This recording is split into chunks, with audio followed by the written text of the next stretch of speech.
यह वीडियो केवल जानकारी के लिए है। निवेश से पहले किसी विशेषज्ञ की सलाह अवश्य लें।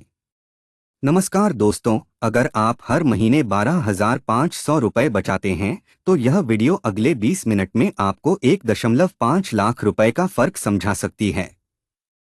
जी हाँ, आज हम बात करेंगे सेक्शन 80C के तहत उपलब्ध 10 सर्वश्रेष्ठ निवेश विकल्पों के बारे में, जो न केवल टैक्स बचत में मदद करते हैं बल्कि उच्च रिटर्न भी प्रदान करते हैं।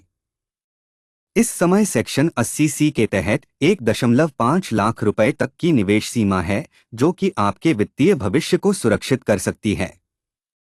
वर्तमान में भारत में टैक्स बचत और निवेश के विकल्पों को लेकर काफी चर्चा हो रही है। वित्तीय वर्ष 2023 से 24 के वित्त अधिनियम के अनुसार सेक्शन 80C के तहत निवेश करने पर आपको 1.5 लाख रुपए तक की कर छूट मिलती है। वहीं दीर्घकालिक पूंजीगत लाभ यानी LTCG पर 1 लाख रुपए से अधिक के इक्विटी पर 10% टैक्स लगता है, जबकि अल्पकालिक पूंजीगत लाभ यानी STCG पर 15% टैक्स लागू होता है। इन आंकड़ों के बीच नए टैक्स रेजीम में इन कटौतियों का लाभ नहीं मिलता, लेकिन कम टैक्स दरें लागू होती हैं। ऐसे में निवेशकों के लिए यह जानना जरूरी है कि सेक्शन 80C के तहत कौन से विकल्प सबसे अच्छे रिटर्न दे सकते हैं। जब हम सेक्शन 80C के निवेश विकल्पों की बात करते हैं तो सबसे पहले ध्यान में आता है PPF, ELSS और NPS। PPF यानी पब्लिक प्रोविडेंट फंड एक पारंपरिक और सुरक्षित निवेश विकल्प है जो 7.1% की गारंटीड ब्याज दर के साथ आता है। दूसरी ओर ELSS, जिसे इक्विटी लिंक्ड सेविंग स्कीम कहा जाता है, 15 से 20% तक का संभावित रिटर्न दे सकता है, लेकिन इसका बाजार जोखिम भी अधिक होता है।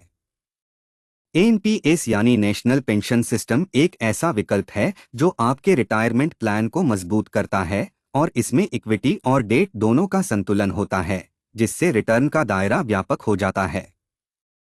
इतिहास को देखते हुए PPF और NPS ने पिछले दशकों में स्थिरता और सुरक्षा का प्रतीक बनकर निवेशकों का विश्वास जीता है।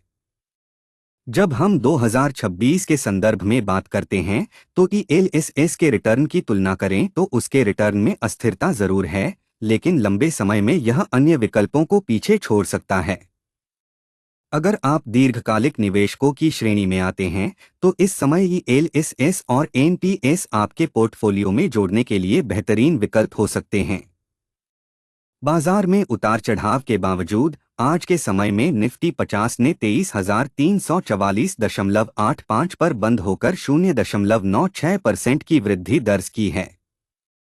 यह संकेत देता है कि सही निवेश विकल्प का चयन करके आप अपने टैक्स लाभ के साथ साथ उच्च रिटर्न भी सुनिश्चित कर सकते हैं।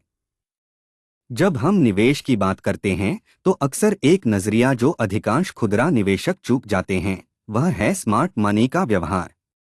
वर्तमान में जब आप बाजार की स्थिति का गहराई से विश्लेषण करते हैं तो आप देखेंगे कि बड़ी संस्थागत निवेशक, जिन्हें हम स्मार्ट मनी कहते हैं, अपने पोर्टफोलियो में लार्ज कैप और मिड कैप स्टॉक्स का संतुलित मिश्रण बना रहे हैं। वे लंबे समय के लिए बाजार में बने रहने की योजना बना रहे हैं और छोटी अवधि के उतार चढ़ाव से प्रभावित नहीं होते। इसके पीछे उनका उद्देश्य होता है कि बाजार की अस्थिरता से लाभ उठाया जा सके और जब बाजार का सुधार हो तब उन्हें अधिक लाभ प्राप्त हो। इस रणनीति को समझना और इसका अनुसरण करना खुदरा निवेशकों के लिए भी फायदेमंद हो सकता है।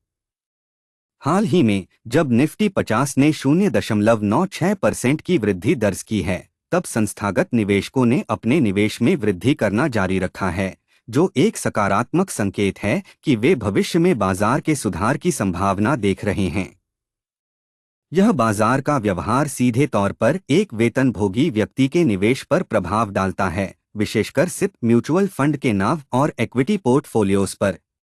उदाहरण के लिए, यदि आपका सिप हर एक महीने 5,000 रुपये है तो बाजार की वर्तमान स्थिति में भी दीर्घकालिक दृष्टिकोण रखते हुए इसमें वृद्धि करना समझदारी होगी। मान लीजिए आपके म्यूचुअल फंड का नाव 150 रुपये था, लेकिन बाजार की अस्थिरता के कारण यह 147 रुपये हो गया।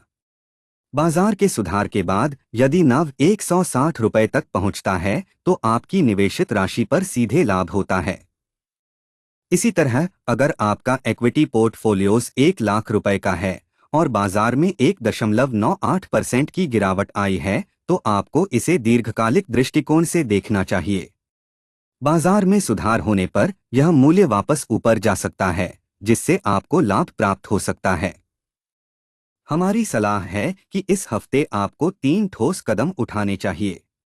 सबसे पहले अपने सिप में 500 रुपए का इजाफा करें, खासकर उन फंड्स में जो लार्ज कैप शेयरों में निवेश करते हैं, क्योंकि वे स्थिर रिटर्न दे सकते हैं।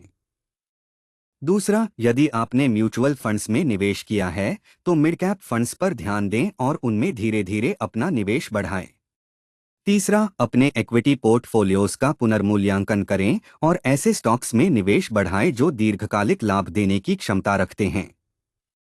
यह सुनिश्चित करें कि आप अपने निवेश को नियमित रूप से ट्रैक करें और बाजार की मौजूदा स्थिति के अनुसार समायोजन करें। अंत में आज के चर्चा से 3 मुख्य बातें यह हैं। स्मार्ट मनी का अनुसरण करके आप दीर्घकालिक निवेश में लाभ पा सकते हैं। बाजार की अस्थिरता से घबराने की बजाय दीर्घकालिक दृष्टिकोण रखें और नियमित रूप से अपने निवेश को बढ़ाने के लिए छोटे कदम उठाएं।